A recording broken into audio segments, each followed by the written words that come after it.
Kisah sunyi seorang ibu yang terperangkap dalam bayangan kegelapan rumah tangga. 5 tahun. 5 tahun Melur Mewangi terperangkap dalam neraka rumah tangga yang terlihat biasa di mata orang lain.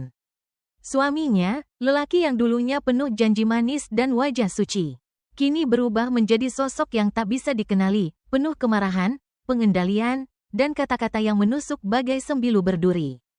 Tapi bukan hanya kata-katanya yang menjadi duri dalam hati Melur. Ada sesuatu yang lebih gelap, yang bersembunyi di balik senyuman palsu dan doa-doa yang dipanjatkan suaminya. Sesuatu yang membuat rumah itu menjadi sarang bisikan dan bayangan yang mengancam. Malam itu, ketika anak-anak sudah tertidur pulas, Melur duduk termenung di ruang tamu. Angin malam berhembus dingin dari jendela yang sedikit terbuka, membawa suara bisikan samar yang tidak bisa dia jelaskan. Dari sudut gelap, muncul sosok tanpa wajah, hanya 2 bola mata merah menyala yang menatapnya tanpa berkedip. Melur terdiam, tubuhnya membeku. Tapi sosok itu perlahan melangkah maju, mendekat. Suara yang berbisik di telinganya bukan lagi kata-kata manusia, melainkan suara gelap penuh ancaman, kau takkan pernah lepas. Kutukan ini sudah diikat dalam darahmu. Melur berusaha berteriak, tapi suara itu seperti tertelan angin malam. Suaminya memaksa Melur membatalkan ujian motor yang sudah ia persiapkan sejak lama.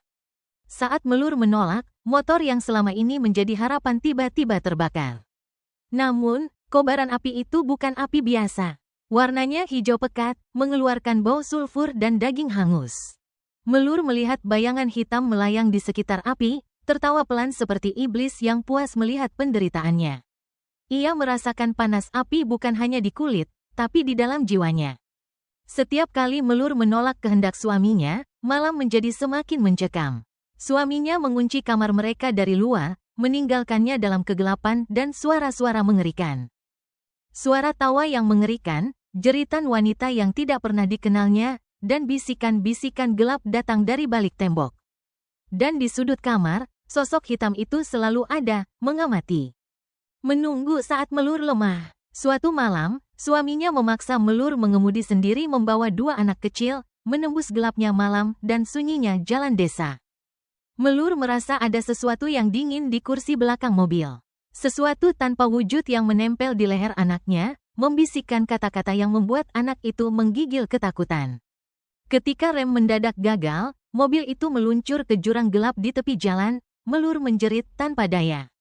Mimpi buruk Melur semakin nyata. Ia terperangkap dalam hutan gelap, penuh pohon-pohon berduri tajam yang terus menusuk kulitnya dan mengeluarkan darah hitam pekat.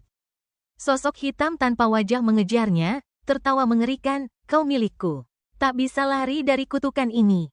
Melur terbangun dalam keringat dingin, tapi luka-luka hitam aneh muncul di tangannya.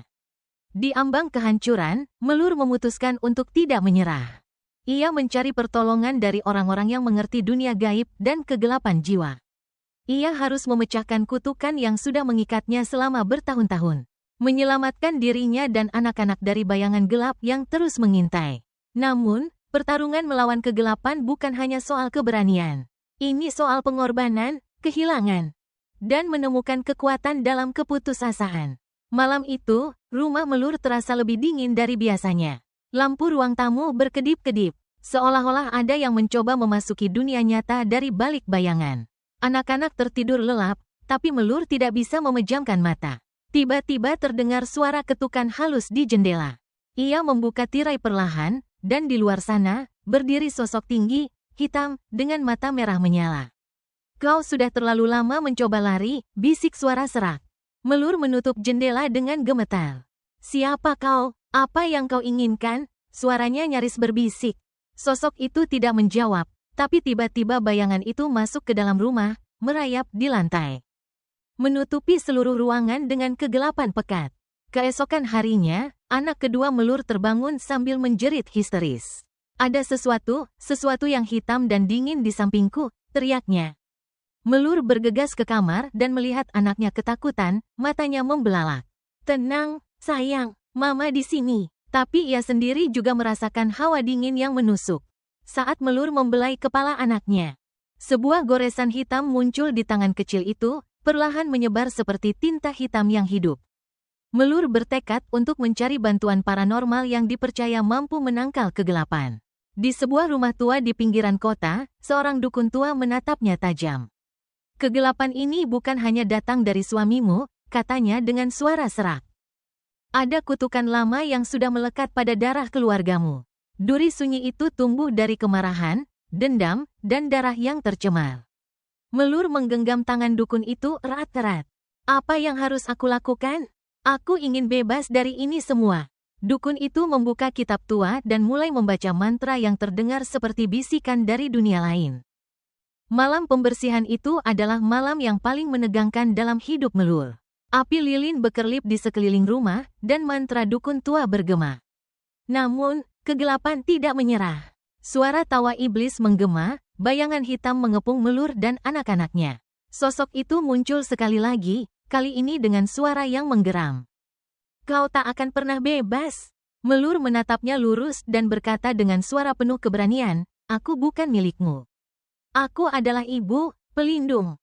Dan aku akan melawan sampai titik darah penghabisan. Saat mantra dukun selesai, cahaya putih tiba-tiba menyebar memenuhi ruangan, mengusir bayangan gelap itu ke sudut terdalam. Sosok hitam itu menjerit kesakitan, sebelum akhirnya menghilang dalam asap pekat. Melur menarik napas dalam-dalam, air mata mengalir di pipinya. Ini baru permulaan, tapi aku sudah mulai menang. Meskipun kegelapan masih mengintai, Melur kini tahu bahwa ia punya kekuatan untuk melawan. Untuk anak-anaknya, untuk dirinya sendiri. Dan untuk masa depan yang bebas dari duri-duri sunyi yang membunuh jiwa.